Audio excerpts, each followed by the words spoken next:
Au lendemain de l'incendie dans un gîte de tourisme qui a tué 11 personnes, on apprend que le bâtiment n'était pas autorisé à recevoir du public. Sur place, l'enquête se poursuit. Les précisions de Béatrice Montoire.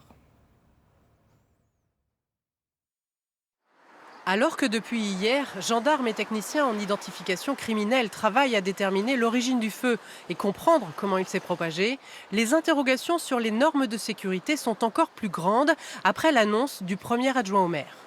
Il faut aussi savoir, parce que du coup on s'est penché à la mairie sur ce qu'il pouvait y avoir eu comme autorisation, que le bâtiment qui a été l'objet de l'incendie est un bâtiment qui n'a jamais été déclaré comme pouvant accueillir des personnes et pouvant recevoir du public, et encore moins des personnes handicapées. Là, il était à son activité agricole, c'est-à-dire d'activité normalement toujours d'élevage de chevaux ou d'activités agricoles diverses. Pas d'existence officielle pour ce gîte, donc.